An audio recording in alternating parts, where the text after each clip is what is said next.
autoridade, ele dirigiu uma palavra específica para os seus discípulos no que diz respeito à nossa grande comissão, que é de ir na direção do mundo e pregando o Evangelho para todas as criaturas.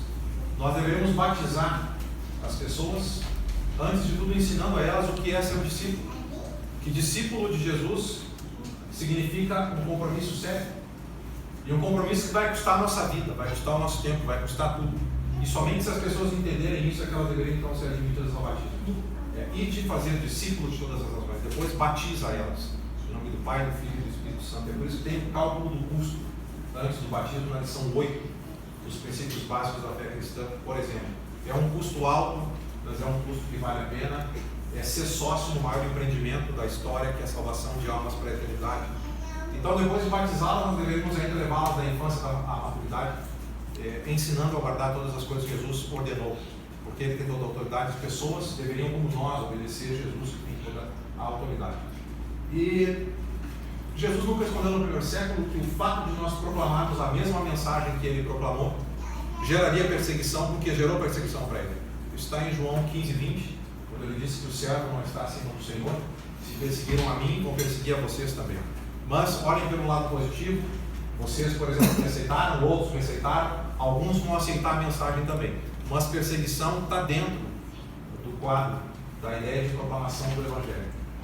E não só a questão da proclamação do Evangelho, mas quando as pessoas veem em nós mudanças também, quando a gente se transforma de um profano e quando nós somos santificados por Jesus e santificados depois pela palavra dele, justamente pelo fato das nossas atitudes mudarem, o mundo vai reagir mal às mudanças que nós vamos realizar na nossa vida também. Porque o tipo de vida que a gente está vivendo em Cristo denuncia que as obras deles estão erradas. Não só o que a gente proclama, mas o que a gente vive. A luz de Jesus que é em nós, agora somos luz do Senhor, Efésios 5:8, vai fazer com que pessoas nos persigam. Amigos nossos, que outrora nos consideraram pela nossa mudança, eles estranham que a gente não concorre mais com esse excesso de devassidão, que eles ainda continuam concorrendo, e nisso então eles nos perseguem.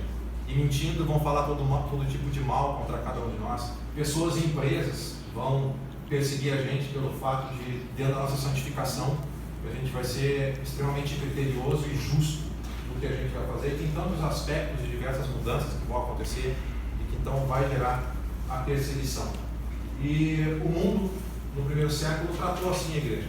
O mundo perseguiu a igreja no primeiro século. Nós vimos semana passada Atos 4, Atos 5, Atos 7. Primeiro a perseguição contra Pedro e João, depois a perseguição contra os 12. E depois a perseguição que foi levantada contra Estevão, que gerou a perseguição de Paulo contra a igreja. E, enfim, a igreja reagiu bem a todo esse levante contra ela de perseguição, porque o que eles fizeram foi nunca ficarem amedrontados, sempre continuaram encorajados, apesar de inclusive serem açoitados ou mortos, como Estevão, por causa do Evangelho. Eles continuaram com coragem proclamando, porque eles entenderam a autoridade do que ordenava. Porque Jesus ordenou, não importa que as autoridades estão dizendo não, Jesus diz sim, mas nós vamos apanhar ou morrer, mas Jesus disse sim, devemos pregar, e eles continuavam pregando. E a igreja foi crescendo numa soma, depois virou multiplicação, e a gente chega em Colossenses 1:23, já no ano entre 60 e 62, Paulo consegue escrever que o Evangelho havia sido propagado para toda a criatura debaixo do céu. Começando com 12, em 30 anos eles atingiram um mundo que eles obedeceram a ordem de falar, mesmo com perseguição. Então foi uma boa reação deles, por exemplo, Atos 4, 22 a 31, quando o Sinédrio proibiu-os de pregar, eles procuraram os irmãos e oraram pedindo mais coragem e continuaram propagando. E hoje nós vamos então olhar para esses aspectos, alguns dos aspectos positivos da perseguição, e o nosso ponto 3, a gente já leu Tiago 2-4, sobre quais são, afinal de contas, os propósitos da perseguição. E a gente está usando Tiago 2-4 então para verificar o primeiro propósito da perseguição, que é o seguinte: perseguição vai fortalecer e vai amadurecer você em Cristo. Perseguição é um dos tipos de provas que a gente enfrenta na vida. E ele está falando, Tiago 2-4 está falando como princípio, né? Ele está dizendo: meus irmãos, têm por motivo de toda a alegria o passar por várias provações, diferentes áreas em que nossa fé vai ser testada. E nossa fé sendo testada e aprovada, vai gerar perseverança. E essa perseverança deve ter ação completa. A gente deve então completar a prova que está diante dos nossos olhos. O contexto específico dessa lição é quando nós somos perseguidos, a gente vai encarar a perseguição, que é a prova que vai estar diante dos nossos olhos, sem recuar. E nisso Deus então está tirando as deficiências do nosso caráter, está tirando os defeitos que há em nós. Por exemplo, Ele pode tirar no levante de perseguição muito grande uma pretensa covardia que talvez exista em nós, com medo da perseguição. Quando nós somos perseguidos, Ele vai nos colocar de joelhos diante do trono, clamando o poder para ficar à altura do desafio que está aí no ambiente. Então, com o poder de Deus enfrentando, passando por esse fogo de prova, a gente sai do outro lado da prova, da perseguição, mais fortalecido. Porque a gente vai ter como igreja é uma capacidade maior de enfrentar perseguições maiores que possivelmente possam acontecer no futuro. A ideia sempre é de patamares menores para patamares maiores. E Deus vai conduzindo o seu povo fiel, quando o seu povo fiel então se dispõe a pregar o seu Evangelho. Há contextos em que o Evangelho é propagado e vai haver paz, mas porque aconteceu no primeiro século, em toda a história, na verdade. E há contextos em que não, que vai ter levante de perseguição, que é um contra-ataque de Satanás, para fazer com que a igreja caia, Deus não seja glorificado e almas não sejam salvas. Mas Deus está contando conosco, como sócios dele, como cooperadores no reino, para que, independente de ambiente de paz ou de perseguição, nós possamos então proclamar o Evangelho. Então, quando a gente persevera nos tempos difíceis de perseguição, é justamente um trabalho que Deus está fazendo em cada um dos seus instrumentos para tornar-nos mais valiosos. Por exemplo, a lição usa uma situação prática. Com o tempo, pressão e calor intenso transformam carvão em diamante. Temperatura ideal e tempo ideal e o calor ideal fazem com que o carvão se torne um diamante. E assim Deus quer tornar cada um de nós instrumentos mais valiosos. Nós saímos das águas do batismo brutos, precisando de muito crescimento em todas as áreas, inclusive na área da proclamação, pois a perseguição vai nos tornar instrumentos mais valiosos que, com convicção, mesmo com perseguição, vão falar do Evangelho sem de nenhuma espécie calar e recuar. Uma outra ilustração que inclusive eu utilizei na mensagem de domingo e é utilizada por Pedro em 1 Pedro 1,7, assim como ouro e prata, quando passam pelas altas temperaturas do fogo, saem depois do processo sem impurezas, Deus está tirando as impurezas de cada um de nós para que a gente se torne melhores instrumentos na mão dele. E eu usei também a ilustração de alguém que quer deixar crescer, quer fazer com que os seus músculos do corpo cresçam. É preciso então uma carga atribuída a determinado músculo que vai ser trabalhado. Com o tempo gera hipertrofia, o aumento do volume muscular, a gente utiliza uma carga a qual a gente tem que vencer. E assim Deus está trabalhando espiritualmente na sua igreja para que cada um de nós seja o melhor instrumento nessa área. Cada um de nós um missionário que vai propagar em tempos de paz, mas um missionário que não deixa de propagar também em tempos de perseguição. Sempre constantes, sempre falando de Jesus para as pessoas. Ok? Perguntas ou comentários em cima desse primeiro ponto? Mas o ponto é o que a perseguição vai produzir em nós? Vai nos fortalecer e vai nos deixar mais amadurecidos. A gente vai aumentar mais pressão para falar mais de Jesus, mesmo em altas pressões. Eu acho que o grande ponto da perseguição, quando se passa ela também, vivendo ela, é algo muito difícil. A gente entender que realmente está sendo refinado pelo Pai, então é algo que nos remete, nos convida, dificilmente a pensar dessa forma, mas a buscar mais do Pai. Porque eu estava falando isso porque eu pensei aqui em Jesus, lá no Getsemane, quando ele volta 3 vezes, volta lá os apóstolos do domingo, puderam Tiago em uma hora, agora inclusive Tiago, Pedro, enfim. Ele então clama ao Pai, né, que fosse uma face nesse caso, e tem o silêncio do pai, então a atitude dele naquele momento de dor, de angústia, né, com a aprovação, com a luta que ele está passando, é orar mais. Vai falar lá que ele vai orar mais intensamente, ao invés de se revoltar, né, ou abrir mão daquele, né, simplesmente então, em vez de se entregar, ele ora mais intensamente, vai dizer. No momento mais frágil que ele está, mais ele ora intensamente. E também me remete isso a Ana, porque Ana também, quando, né, veio ela por aqui, quando é massacrada lá por Penina, pelo fato de ser estéril, ela não culpa Deus de nada. É uma situação difícil, uma mulher estéril e tudo, né? Mas o pai fez com que também Eucana amasse, né? Muito, fala lá também, capítulo 1 de Samuel.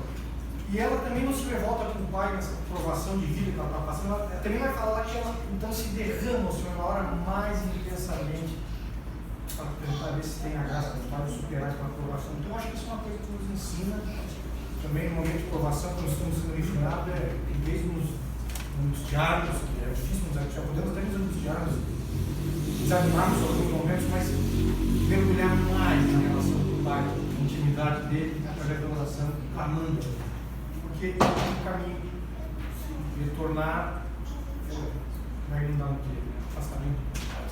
Então vai se refinando a aprender a conviver em momentos assim com mais tranquilidade, também em outros momentos. Eu pelo menos tenho vivido isso, e me ajudou muito os sofrimentos, né? A mergulhar mais na intimidade com o pai. Eu creio que isso faz diferença. Exatamente, no sofrimento. O Deus falou com o ouro e a prata, né? O fogo mesmo, que vai limpando as impurezas. Então, o primeiro aspecto positivo que a gente tem que ver nessa noite, quando nós somos perseguidos, é uma oportunidade que Deus está nos dando de nos tornarmos um instrumento mais valioso, que não cala, nem na pressão da perseguição. O segundo aspecto positivo que a gente tem que ver, o verso da folha, o que a perseguição vai produzir para os outros. O primeiro ponto é o que ela produziu para nós. Ficamos mais amadurecidos. Agora olha Lucas 21, 12 e 13.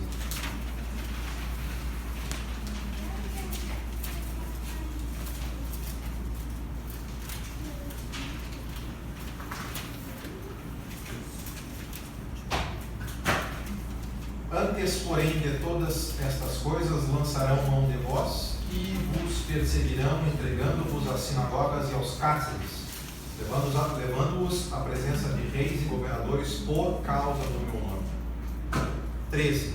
E isto vos acontecerá para que deis testemunho. Perseguição vai providenciar para nós uma oportunidade ou um ambiente de pregar o Evangelho diante de pessoas que nunca estaríamos se a perseguição não houvesse sido levantada. Como no primeiro século, os apóstolos, homens iletrados e incultos, desconsiderados naquela sociedade, iriam um dia conseguir uma audiência diante do imperador romano ou das autoridades judaicas para comunicar o Evangelho. Deus providenciou isso através da perseguição. Presos injustamente, algemados diante das autoridades, agora eles teriam a oportunidade de abrir as suas bocas e falar do Evangelho, porque as autoridades precisavam ser salvas também. Então, ao invés de observar a perseguição de um ponto de vista negativo, tem que olhar o aspecto positivo. E isto está acontecendo. Deus está me dando esse ambiente para que eu possa conversar com essas pessoas aqui sobre salvação e sobre o Evangelho. Foi o que Paulo fez em Atos 28, quando ele alugou aquela casa. Ele pregou para o soldado que estava algemado a ele. E é por isso que em Filipenses 4:22 ele pôde mandar a saudação do pessoal da casa de César. Gente do palácio do imperador tinha que se convertido a Cristo, porque Paulo preso propagava o Evangelho.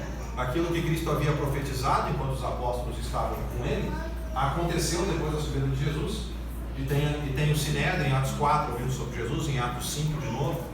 Tem Herodes Agripa ouvindo da boca de Paulo o Evangelho pregado. Tem o imperador romano Nero ouvindo da boca de Paulo. Todas as oportunidades que Deus deu através da perseguição para que eles pudessem então dar oportunidade para as pessoas pregarem o Evangelho. Quando Paulo foi preso em Filipos, pelo fato de levantarem uma falsa acusação de que ele estava propagando em Filipos costumes que o pessoal de Filipos não poderia propagar e nem viver porque eles eram romanos, as autoridades prenderam Paulo e Silas e fustigaram eles com varas, entregaram para o carcereiro, e o carcereiro colocou isso no cárcere interior, preso aos pés no tronco. E Atos 16:25 diz que ao invés de eles ficarem murmurando, eles cantavam louvores a Deus e oravam, o que deu ensejo a uma providência de Deus, sacudiu os alicerces da prisão, as portas se abrirem. O carcereiro imaginar, ao ver as portas abertas, que todos haviam fugido, ele pegou da espada para se suicidar, porque naquela época permitia que presos fugissem e pagavam a própria vida. Então Paulo disse: não faças tal coisa, porque estamos todos aqui. Ele pediu uma luz e trêmulo, ele então faz uma pergunta que todos nós queremos escutar da boca das pessoas: o que eu devo fazer para ser salvo?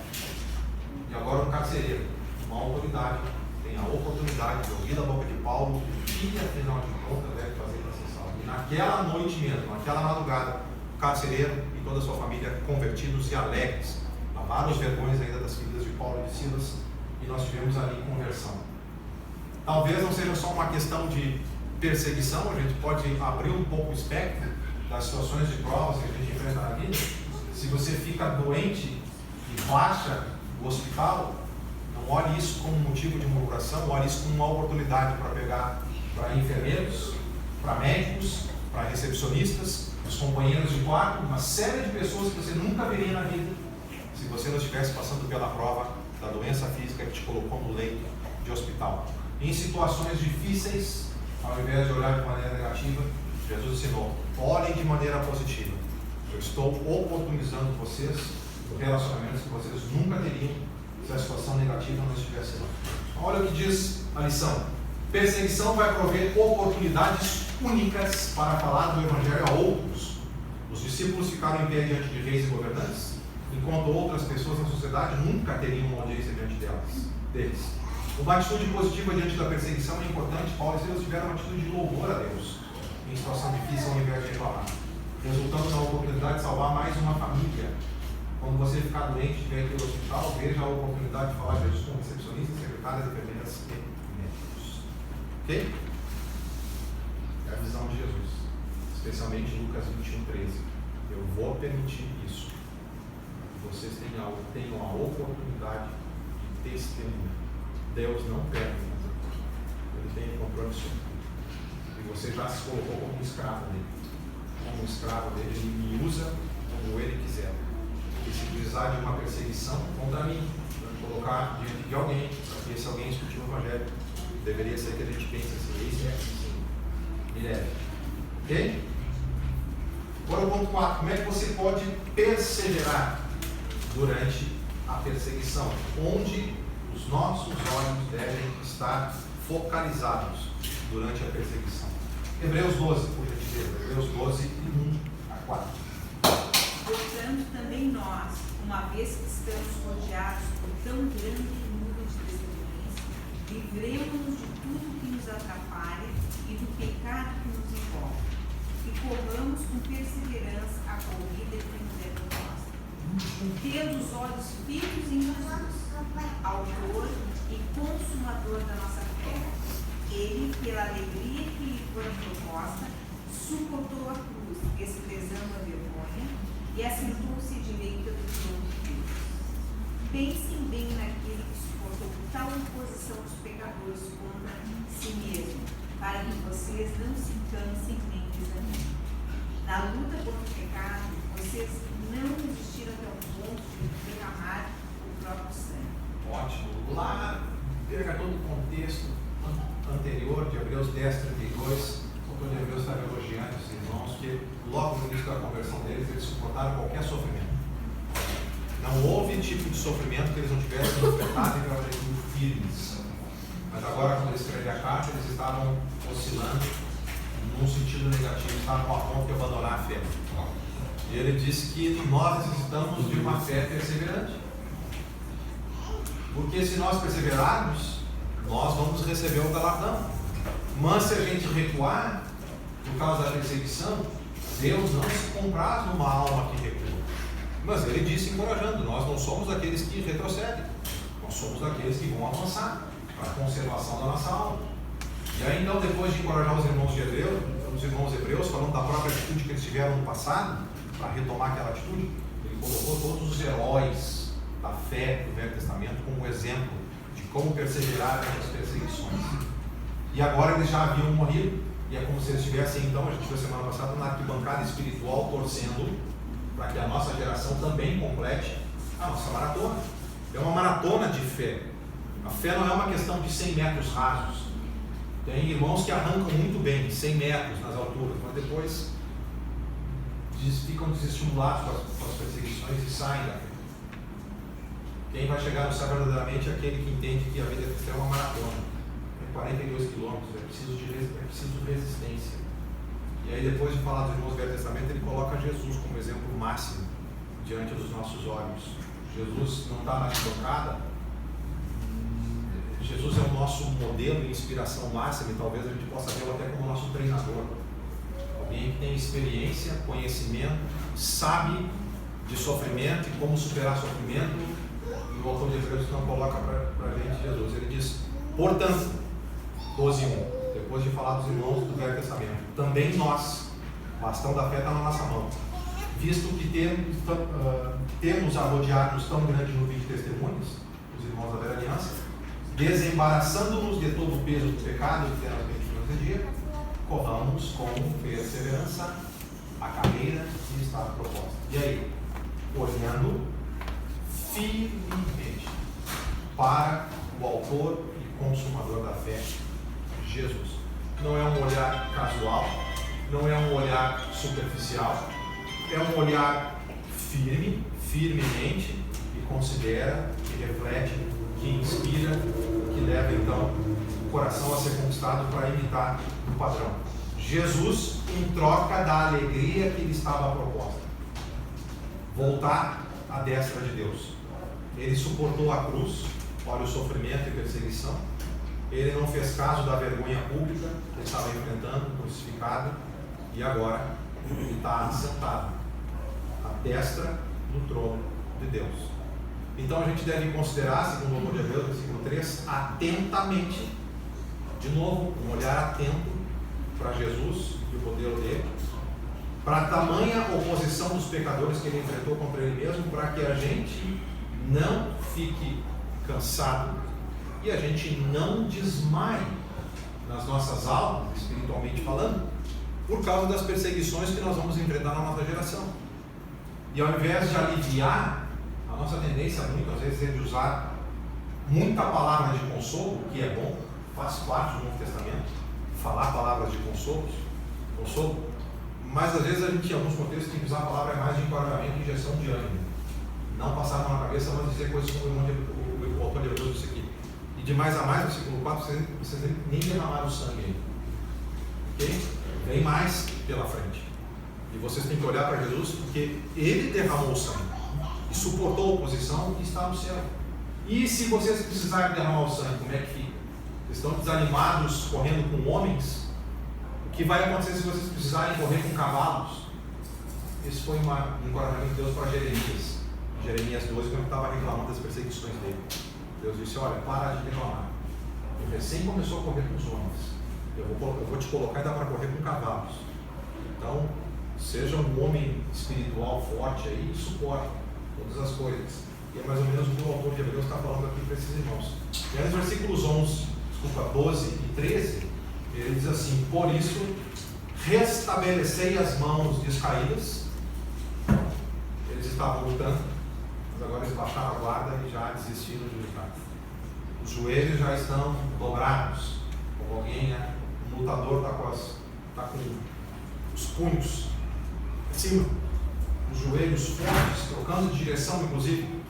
E daqui a pouco ele apanhou bastante, e daqui a pouco ele desistiu, e já está com a perna dobrando, e falta mais um bloco para ele cair. E ele está dizendo que eles precisavam restabelecer as mãos, os joelhos deveriam firmar de novo, e fazer para eles caminhos retos, para os pés deles, para que não se extraviassem, antes fossem curados e seguissem firmes do Senhor. Mas a gente vai poder fazer isso se a gente olhar atentamente para o exemplo de Jesus e imitar o exemplo, o padrão de inspiração que ele nos deixou.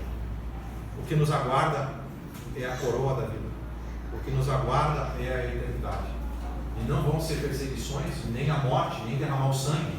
Daqui a pouco a gente vai ver em Hebreus e Romanos. Nem a morte nos separa do amor de Deus que está em Cristo Jesus e da eternidade que está nos aguardando. Tranquilo? Quais promessas? Está aí. Quais promessas você terá se perseverar? Olha Romanos 8:18.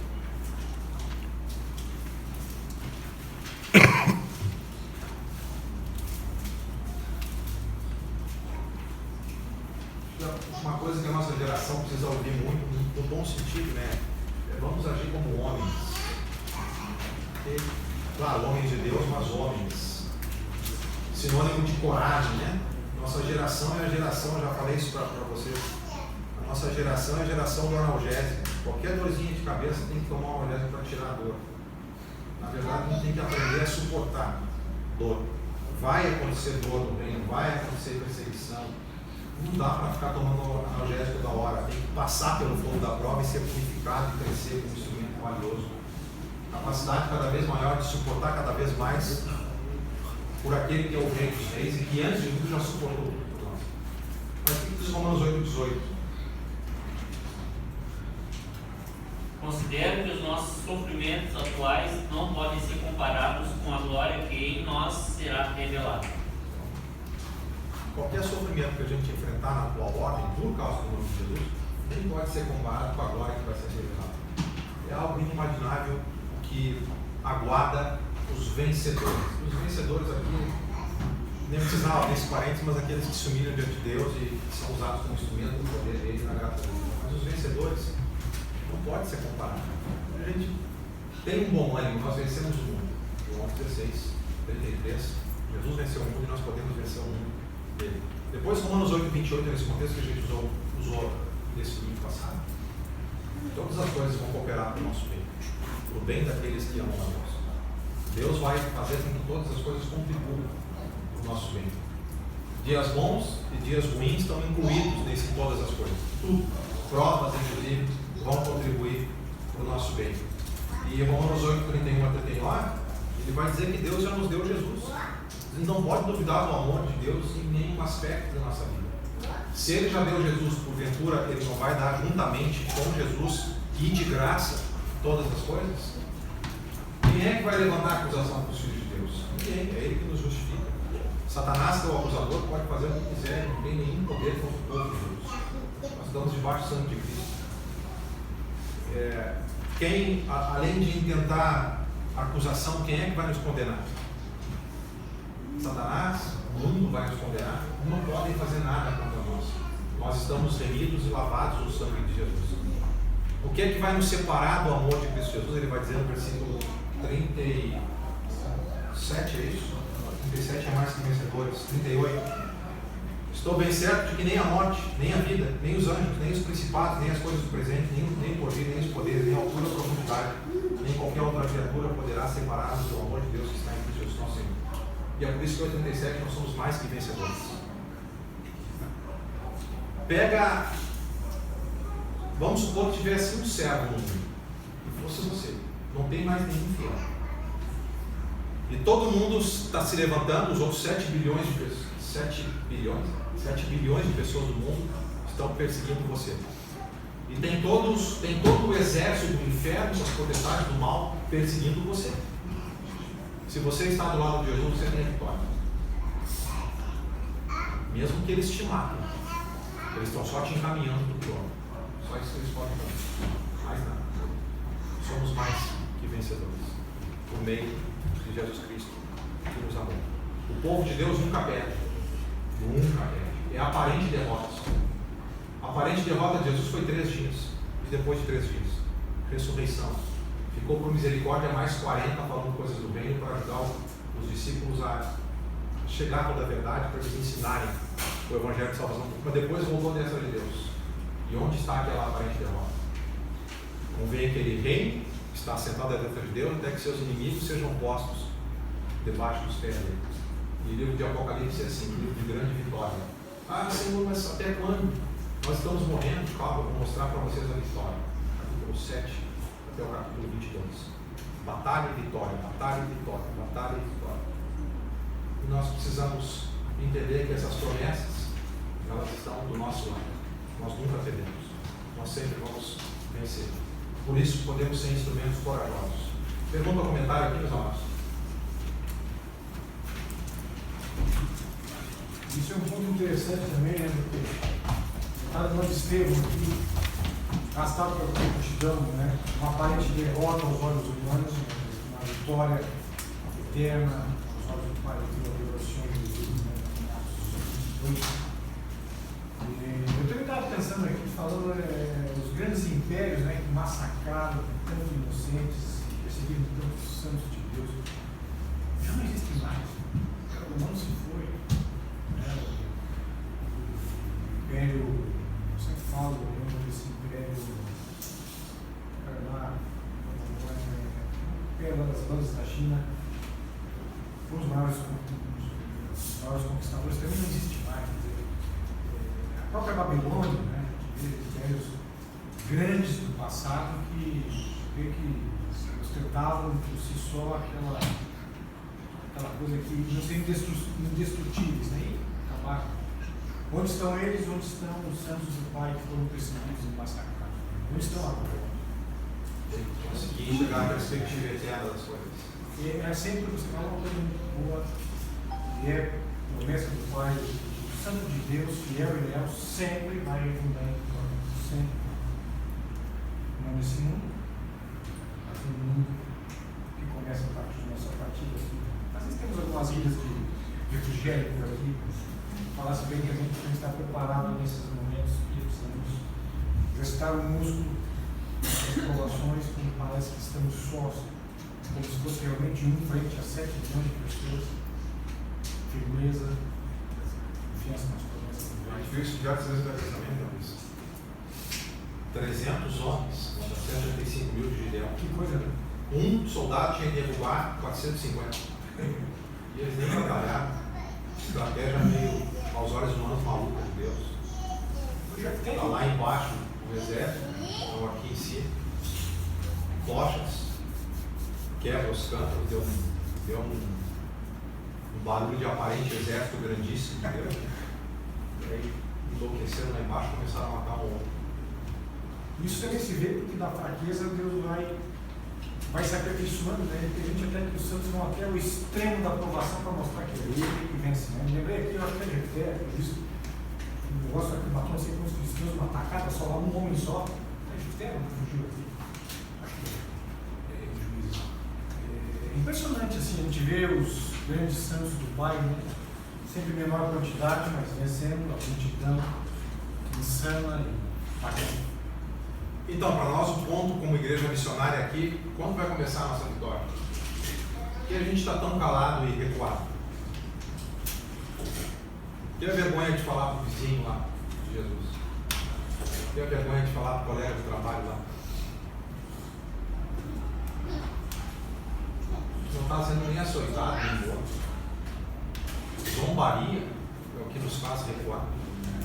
Qual é o ponto? A gente precisa começar a vencer aí na direção do mundo propaganda. Nós temos um Deus poderoso, um Evangelho poderoso que trabalha nos corações. Ele só está pedindo que a gente abra a boca. Ah, mas se a gente for perseguido, zombado, raspado, bom, vai acontecer. Mas Deus vai providenciar muitas conversões se cada um de nós abrir a boca. Nós precisamos, a nossa geração está se perdendo. E tem um desafio maior aí, que lá em Lucas 6, que Jesus ensina, além disso, ainda amar aqueles que nos perseguem. É outro desafio que vamos procurar aprender isso e viver isso.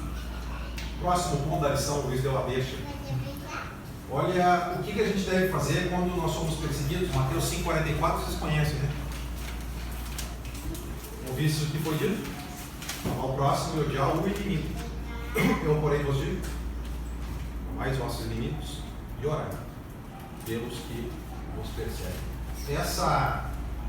Essa ordem foi seguida pelos apóstolos e pela igreja em Atos 4, 29 a 31. O Sinédrio diz: nunca mais pregue. Pedro e João procuram a igreja, unânimes, levanta o soberano Senhor, que é criador do céu e da terra. Nada do que está acontecendo não foi revelado pelo Senhor. Ele falou por Davi que isso ia acontecer. Tu é um Deus da história. Nada do que aconteceu foi que todo mundo já não predeterminou que iria acontecer. Agora, 4:29, considera as ameaças. Está contigo, a gente não vai fazer nada contra eles. Está na tua mão, que é o soberano. Quanto a nós queremos só. A única coisa que a gente tem é coragem para continuar propagando. Só isso. tremeu a casa, como um sinal da presença de Deus, continuaram pregando no quarto. Não oraram, Senhor, manda fogo do céu. Se fosse antes, durante o ministério de Jesus, Pedro e João, acho que orariam assim, manda fogo do céu, como Sinédrio. Mas ali já com o Espírito, entendendo a questão do reino, eles estão pedindo que Deus cuide disso. Tá com a gente. Depois a gente tem Estevão seguindo a risca o exemplo de Jesus. Jesus está na cruz em Lucas 23, 34. Toda espécie de vergonha pública e ainda mais os homens ali embaixo zombando, os religiosos. Disse que ia salvar todo mundo, salva-te a ti mesmo, desce da cruz e a gente vai crer em ti, zombaria aí também. Então, mas Jesus está lá em cima da cruz, em Lucas 23, 34, e a oração, Pai, agora destrói esses perseguidores. Não, perdoa. Não sabe o que estão fazendo. Não sabe. Cegos.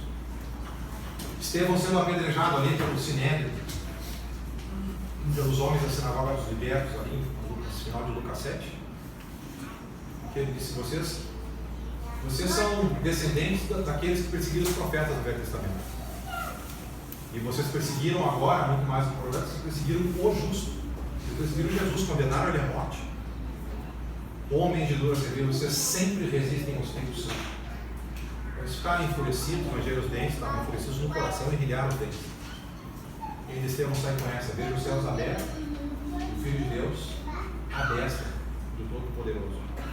Ficaram mais indignados ainda e começaram a apedrejar ele. E ele então disse: Senhor Jesus, recebe meu Espírito, não sem antes de dizer: Pai, não lhes imputes estes pecados. E as vestes dele estavam aos pés de um então jovem chamado Saulo. A oração foi ouvida. Saulo se converteu, se tornou o apóstolo Paulo. 13 das 27 cartas do Novo Testamento do apóstolo Paulo. Talvez 14 se ele escreveu Hebreus, com certeza 13. São 27 ele escreveu, a metade praticamente, fora as missões mundiais, plantando igreja pela coragem dele, dada pelo Senhor de cada cidade. Temos tanta instrução hoje, chega no céu e dê um abraço a você, por aquele perseguidor, com todos eles, mas um deles era Paulo. Paulo foi um grande missionário nas mãos do Senhor. Então a lição diz assim: você deve orar pelos que lhe perseguem. Agora é Deus para receber força e coragem. Continue trabalhando para ele durante a perseguição. A perseguição talvez não seja retirada, mas vai motivar você a manter-se perto de Deus. Estevão orou pelos seus perseguidores, e um deles tornou-se um apóstolo de Cristo. A oração é ouvida e a oração tem poder. Talvez você prega lá para o amigo na faculdade, ou prega lá para o amigo no trabalho e começa a zombar de ti. Ora por ele. E alegre-se, porque perseguição é o selo que você realmente é filho de Deus. Jesus foi perseguido, a igreja vai ser perseguida. Você não vai ser diferente, não. De um lado, alegre-se, e por ele está certo, ore. O perseguidor pode se tornar depois perseguido, do nosso lado, se não perseguido. Marco conta a história de que ele perseguia quem pegou para ele na mão. Ele perseguia, ele zombava. Um dia deu uma tristeza tão grande nele, foi lá procurar quem ele perseguia. E é isso, as pessoas têm um vazio tão grande na alma. Ele, Marco estava lá enchendo a cara, festa com os amigos na faculdade, mas aquele jovem era diferente. E aquele jovem, na face dele, tinha uma verdadeira felicidade. O Marcos dos amigos era falsa. Era só um momento contrário, depois depressão terrível. E aí então aconteceu a conversão do Marcos por esse jovem na faculdade que teve coragem de falar, e o Marcos fez um bem tremendo, que eu procurei me enviar. Quantos Marcos há por aí? Eu creio também que muitos devem ter, não fala, mas eu creio que talvez Estevão e muitos outros irmãos receberam, alguns deles disseram, devia ter orado por ele. Eu creio que muitos santos devem ter orado por Paulo também, como a gente deve orar os que nos perseguem. E realmente uma transformação impressionante. O Saulo é arrastado aos pés dele e o que resolveu Paulo. Então a gente vai fazendo fez do grande perseguidor um grande servo dele. Mas eu tenho que ter muita oração também dos santos que me perseguiram. Souberam amar Paulo, eu creio. Teve também muita oração. Ele não fala, mas isso eu ensino, o Senhor Jesus ensina a amar que nos perseguem. Provavelmente tenha tido a intervenção de orações de santos perseguidos por Paulo. E realmente daqui para frente, Cada um desses pontos da lição deve servir de inspiração para a gente. De novo, a gente está falando do mar que aconteceu fora daqui, lá nos Estados Unidos. Mas onde estão os perseguidores aqui no nosso meio que se converteram?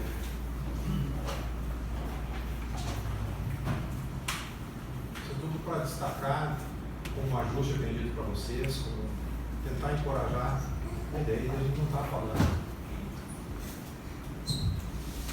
A expectativa é que no futuro a gente possa contar testemunho.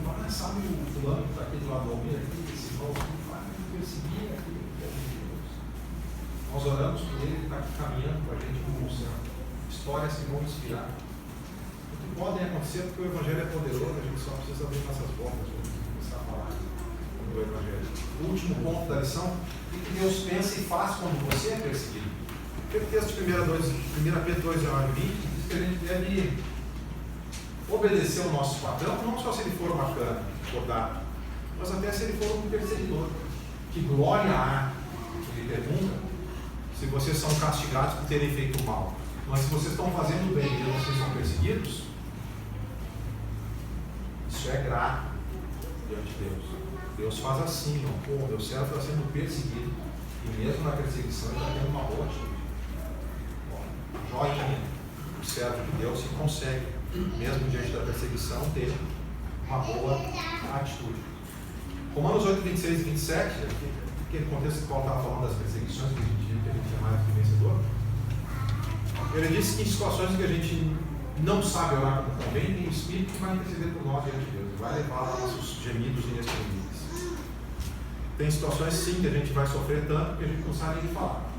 Talvez lágrimas vão sair dos teus olhos, uma angústia profunda, só choro, choro, choro. Mas Deus está vendo a oração que está no seu coração, o Espírito está intercedendo e te fortalecendo, para que você suporte as perseguições. Então, Deus pensa, legal que Ele está suportando e fazendo Deus perceber. O que Ele faz pelo Espírito intercede por você. E, mais ainda, a gente viu a semana passada, para mim um dos textos mais emocionantes da Bíblia, Hebreus 1 a 4, havendo Deus outrora falado aos nossos antepassados pelos profetas, nos últimos dias falou pelo Filho, que possuiu ele todas as coisas, pelo qual também fez o universo. Ele que é o resplendor da glória de Deus, ele é a expressão exata do seu ser, tendo feito a purificação dos pecados, 1:4, assentou-se à destra da majestade nas alturas. Ainda em Hebreus 1, a qual dos anjos disse jamais, assenta-te à minha direita, até que eu ponha os teus inimigos por deçados aos teus pés. Está em Hebreus, está no Salmo 110, versículo 11, que é cumprir Jesus como rei. E ele vai falar a mesma coisa em Hebreus 10, 11 e 12. Os sacerdotes do Velho Testamento, eles se levantavam para exercer o ofício todos os dias. Todos os dias derramavam sangue porque eram sacrifícios ineficazes. Jesus, tendo feito um único sacrifício, uma vez por todas, assentou-se. Jesus está assentado à direita de Deus. O trabalho de sacrifício cessou. Ele está trabalhando como um intercessor, mas ele está assentado, bem não. Onde a gente vê Jesus em pé no Novo Testamento? Apedrejamento do esteiro. Jesus levanta da dignidade dele de rei para receber o servo dele, que honrou o nome dele. Você é perseguido por Jesus a tal ponto de morrer, Jesus se levanta do trono para te receber nas moradas eternas. Isso vai nos encorajar a propagar. E para os braços daquele que me amou na cruz, que no momento da minha morte está se levantando do trono para consolar definitivamente o servo que representou Jesus bem. Então ele dá a joinha, ele intercede por ti e ele te recebe na glória. Boa noite, Jesus. A gente é discreto, né? Tem como Bueno, amados, olha a aplicação e o desafio da lição. Jesus disse que você encarará perseguição e conflito com o mundo. Essas perseguições têm dois propósitos: amadurecer em Cristo e ajudá-lo a ganhar outros. Deus vai ajudá-lo a perseverar na perseguição. Continue a leitura bíblica com oração diariamente e continue o seu estudo com uma vida num outro plano. Continue com o seu relacionamento espiritual com outro irmão, que a gente já encorajou ele, ter um amigo cristão. Os dois juntos podem enfrentar a perseguição com mais facilidade. Quem não tem uma nova vida num outro plano, essa é uma apostila que eu dou para quem saiu das águas do batismo e se converteu. A gente faz essas lições que a gente está fazendo e eu vou acompanhando ainda no novo discípulo. E dou uma apostila para ele estudar sozinho, para ele aprender a ter independência no relacionamento dele com Deus. É o estudo de uma nova vida no novo plano que a gente fez na casa do Giovanni, cerca de 3 a 4 meses da nossa vida, no ano passado, entrando neste ano. Mas se você, o Giovanni postou lá no grupo da igreja, em PDF, você por um acaso, naquela época, não se interessou e não baixou, eu peço para o Giovanni colocar de novo lá e você já pega hoje, baixa ela, porque são 77 dias de estudo, um por dia, que vão te ajudar na maturidade espiritual com diversos assuntos e diversos aspectos da vida cristã que são necessários, é necessário o nosso crescimento. Tranquilo, meus amados? Vamos fazer uma oração final? O Almir fazer uma oração.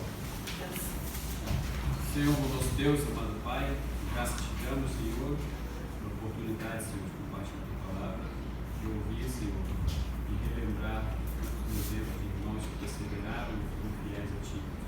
Desejo nossos corações, permanecendo fiéis a Ti, fazer a tua vontade, proclamar, Senhor, o Evangelho de salvação. Nós o ouvimos, esperamos que nossos amigos, nossos familiares também ouçam essa palavra de vida, se convertam ao Senhor. Suas vidas serão transformadas e que o Senhor seja sempre glorificado. Obrigado, Pai, pela oportunidade, por cada presente, que possa nos levar para nossos lugares e continuar conosco. Te pedimos no nome de Jesus. Amém. Amém.